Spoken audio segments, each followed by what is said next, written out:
I don't really have an opening joke this time around. I just absolutely love this game.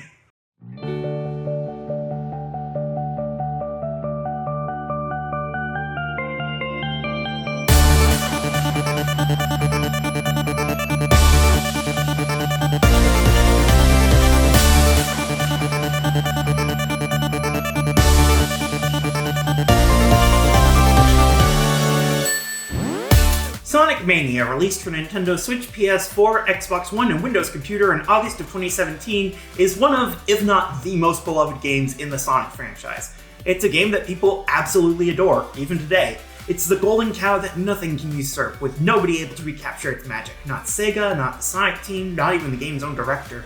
Just about the only angle it's come under fire from is its originality, since it includes a lot of elements from past games. But even then, that seems to be a minority opinion. Even with almost a decade to build up backlash, most people still absolutely love this game. And you have no idea how happy I am to agree with them. I did not want the Link to the Past backlash on this one.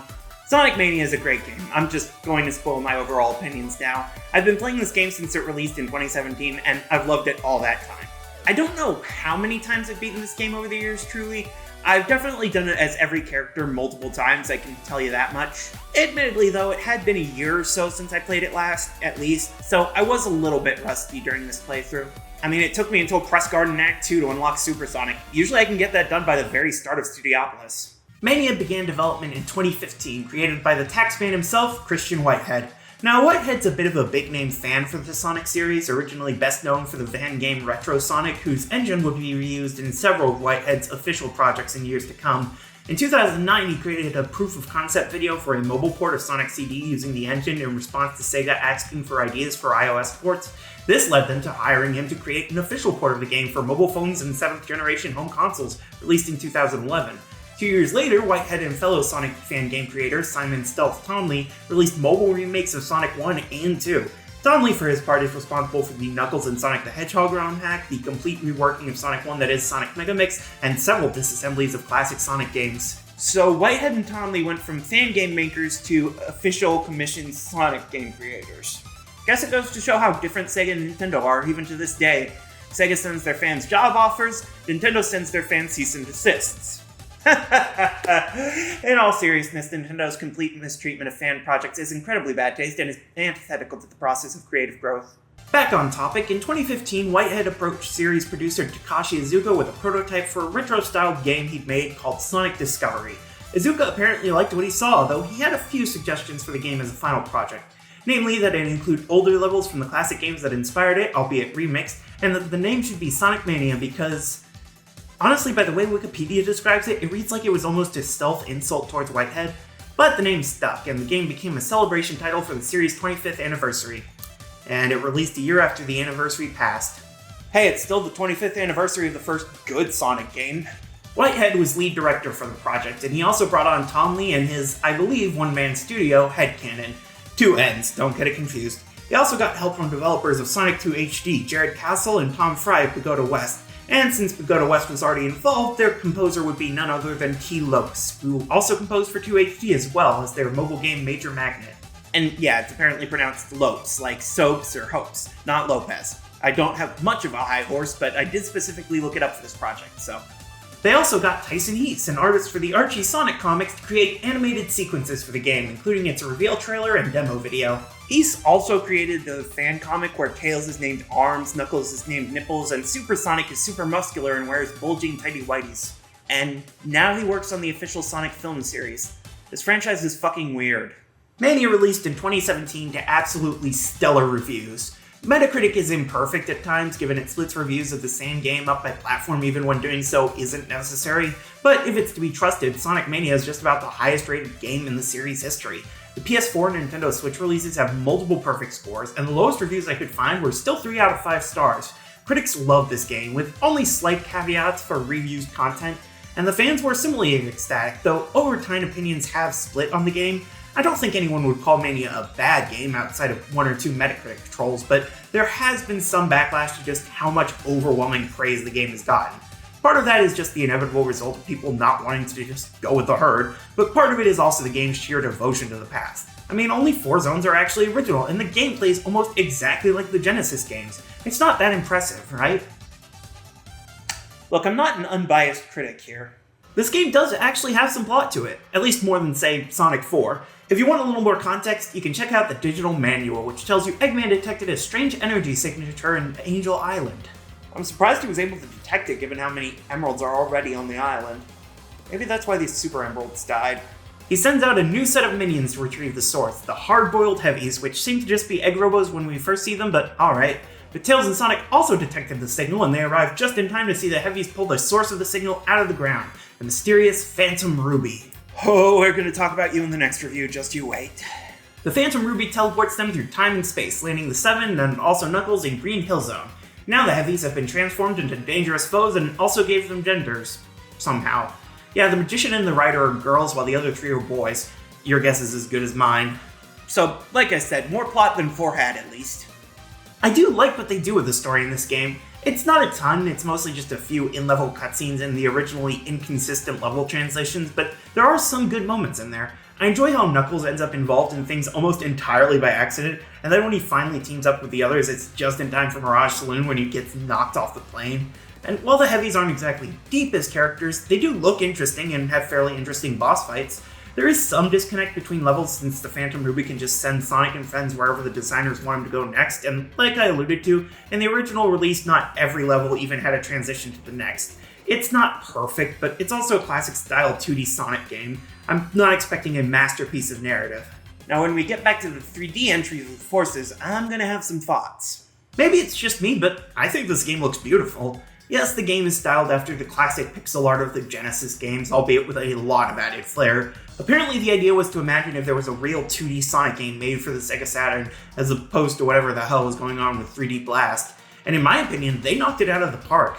Everything old and new blends together with some of the best pixel art I've ever seen. It looks incredible with detailed backgrounds, beautiful designs for every sprite, and the most vibrant colors. It all manages to look incredibly faithful to the originals while still having its own distinct identity. I love it. And that's not even getting into the moments of 3D the game uses, like in the special stages. Look, I'm not the biggest fan of the low poly look, but I can definitely appreciate when it's well utilized, and this looks incredible. It's like if the 3D Blast special stages weren't locked to a dead game. Shout out to Tom Fry, art director for Mania and co-founder of Evening Star Studio alongside Whitehead. You made a good looking game, dude. Respect. Shoutouts should also go to T-Lopes, who turned in an incredible soundtrack for this game. We do get some retro tracks mixed into the OST, especially Green Hill Act 1, Chemical Plant Act 1. There are a few tracks which seem to have been taken directly from the original games. However, most of the soundtrack is either reimagined versions of those retro songs or entirely brand new tracks made just for this game. And yeah, Lopes and his team knew what they were doing. This game has some of the catchiest songs in 2D Sonic history. If you can hear Studiopolis Act 1 and not absolutely jam out, you're a better controlled person than I am. The soundtrack can be serene and peaceful, upbeat and energetic, or menacing and intimidating, whenever it wants. It's incredible. Though, maybe it's just me or a result of the sound font used, but Titanic Monarch sounds weirdly familiar to me. Like, am I the only one who half expected to see Toby Fox pop up in the sound credits before Jun Sano did? Maybe it's just because Undertale poisoned my brain forever. Besides, saying the music reminded me of Radiation's tracks is in no way an insult, so whatever. I really need to finish An Accompanied Minor one of these days. Well, once writing and presentation are discussed, it can only mean one thing. It's time to talk about how this game plays. As usual, I'm going to be focusing on the single-player story mode for this review, here known as Mania mode. At launch, we can pick from 4 options for how to play this campaign. Sonic and Tails, just Sonic, just Tails, and just Knuckles. I went with Sonic and Tails for this playthrough since it's the default option and arguably the true way to play. You can only get the true final boss if you're playing as Sonic, and having Tails along for the journey adds a few cute animations as well as assistance when needed. In terms of controls, we're mostly back to the basics from Sonic 3 and Knuckles. Tails can fly, Knuckles can glide and climb, Sonic can't homing attack, and everyone has the right to spin dash. Tails and Knuckles don't really have anything new to their controls during their journeys. It's basically the same stuff as in 3 and Knuckles, though now Tails can go super just with the Chaos Emerald, which is nice. The big change for Tails is as a companion to Sonic, since you can now actually use the little mutant bastard without plugging in a second controller.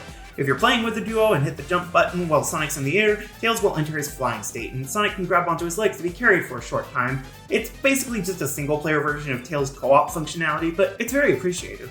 Though grabbing his legs can occasionally be a chore, just hold still, you little shit. The big addition to the controls is Sonic, as he has a brand new move at his disposal. Yes, the moment we've all been waiting for, this game introduces Sonic's latest and greatest move, the Drop Dash, which... Okay, I'm gonna risk a bit of controversy here, but I really don't think the Drop Dash is that amazing. I like it, it's good, but it's not that great. The Drop Dash replaces the insta-shield from 3 and Knuckles and the homing attack from 4 with Sonic's mid-air ability. Just hold the jump button down while Sonic's curled into a ball in mid-air, and when you hit the ground, you'll get a burst of speed, like a mini spin dash. It can be useful, especially if you make a jump without a ton of speed left over, but it's really not the secret to the game's success like some people seem to think it is. And for the record, the some people in that sentence means Sega.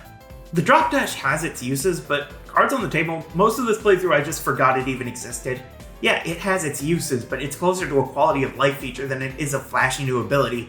In fact, part of what makes it better for classic Sonic than the homing attack in 4 is just how unintrusive it is. Since you have to land on solid ground for it to activate, where you could just as easily stop and do a standard spin dash, they really can't build level design around using the Drop Dash. That avoids the issue Sonic 4 had where it felt like every other moment required the homing attack to move forward. Instead, the Drop Dash can just be a cool and occasionally useful tool in Sonic's tool belt, pulled out when necessary and otherwise forgotten about.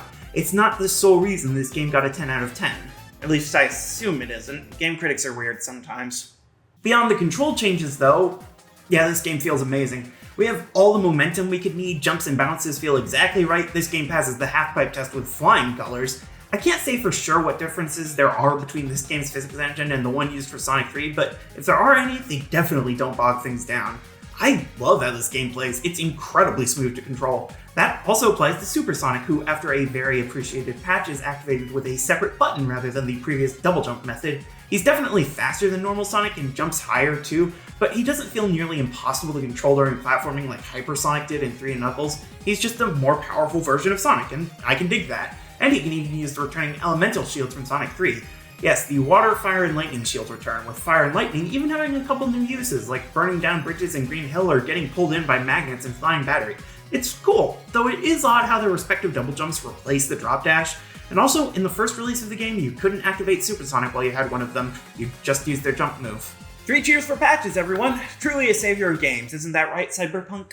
But if Super Sonic returns, how do we unlock him? Why, by jumping into the special stages, of course, hidden in just about every act are giant rings, which, when touched, transport your player into the brand new special stages in glorious polygonal 3D.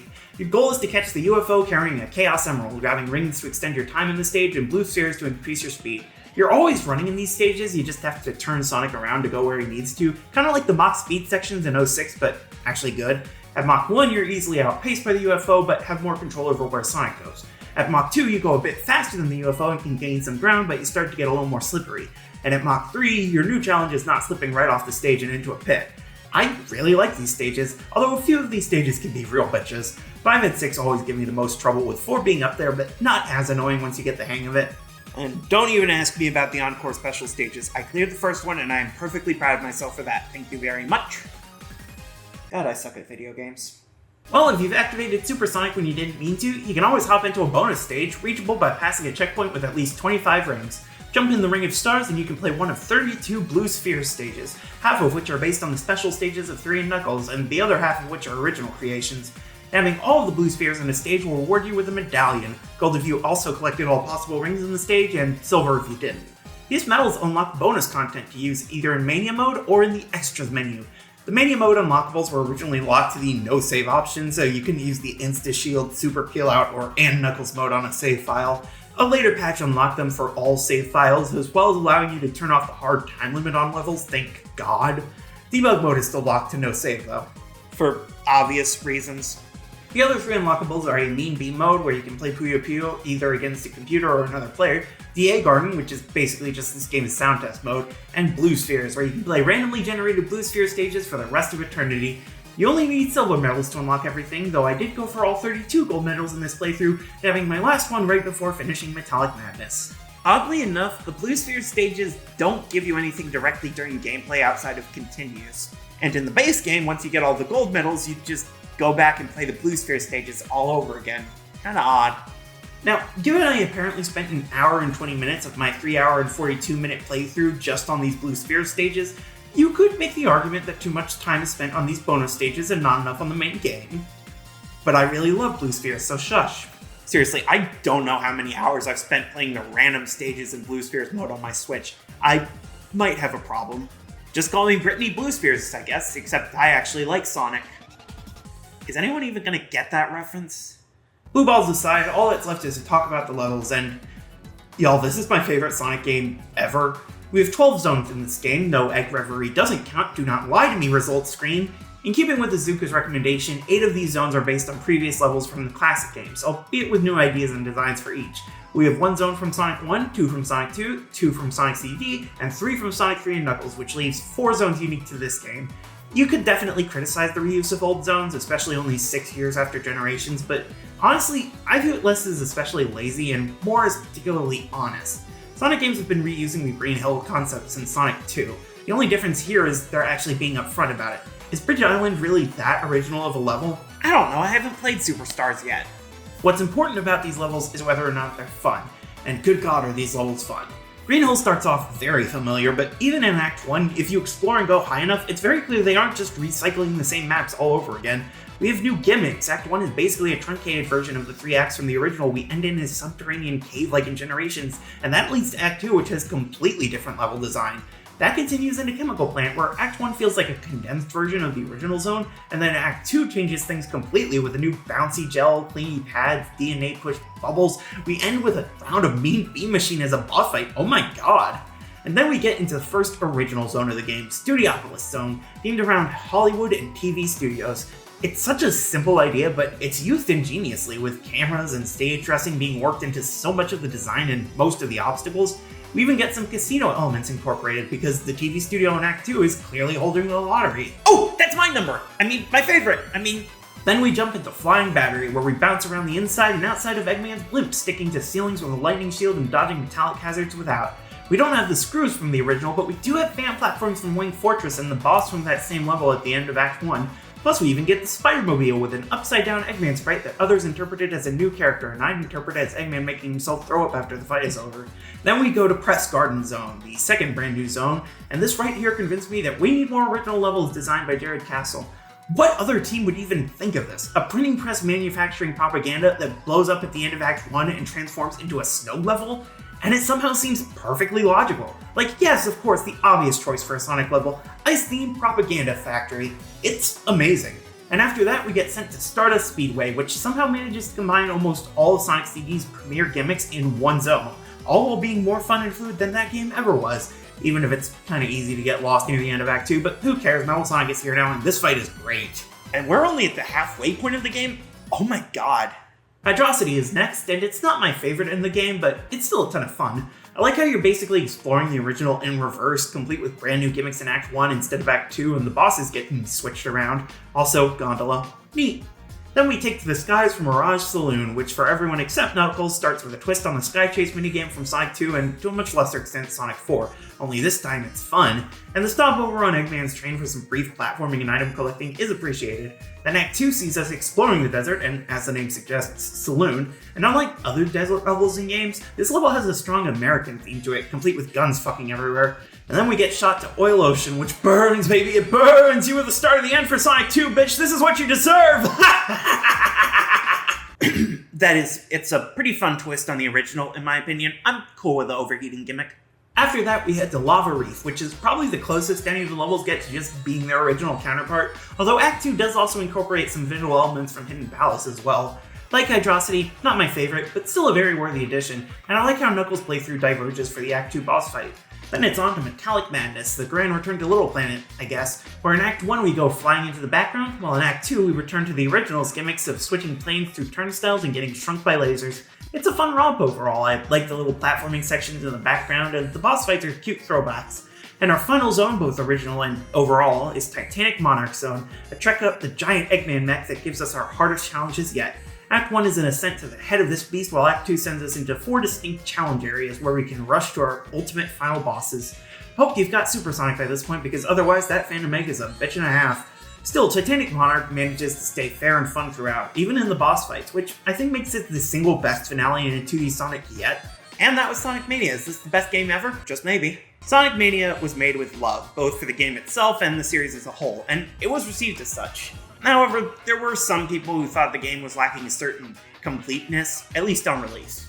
Half the levels didn't have transitions, the bonus stages didn't give you any bonuses, the last phase of the Metal Sonic fight was completely underwhelming, and while the characters controlled well, there wasn't really anything new from them, it was just the same team from 3 and Knuckles. Thankfully, all of these problems, and like one or two more, would be solved in summer of 2018 with the release of Sonic Mania Plus and the Encore DLC.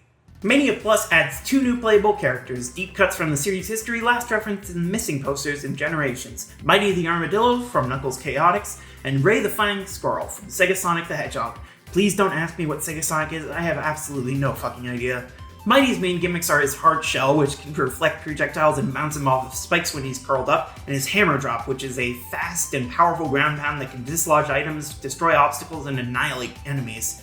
Ray's main gimmick, meanwhile, is that he's a flying squirrel, which obviously means he can glide like he's Super Mario and he just inhaled a cape feather.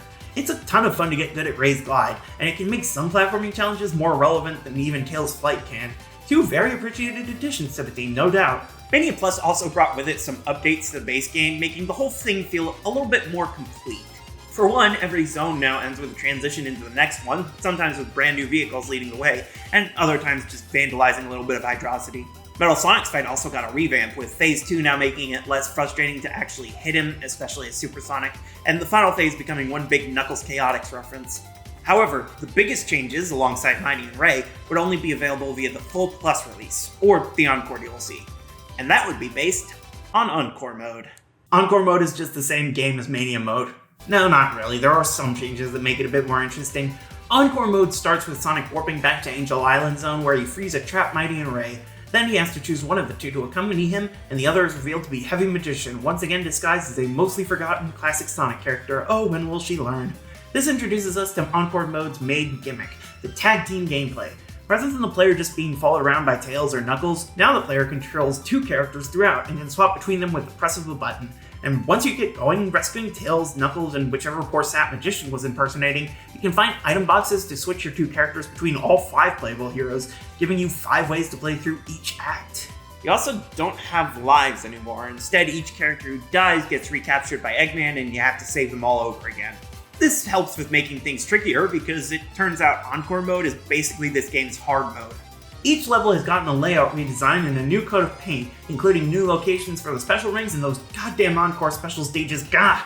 I didn't play through all of Encore Mode for this review, and I've only gotten all the Chaos Emeralds in this mode once. There's a bit more plot in this mode, with Heavy King giving the crew some ice cream after they beat the game with all 7 emeralds, but it's not anything super substantial. The main reward for clearing Encore Mode with Super Form is bragging rights, and frankly, I had forgotten I had ever earned mine for this review.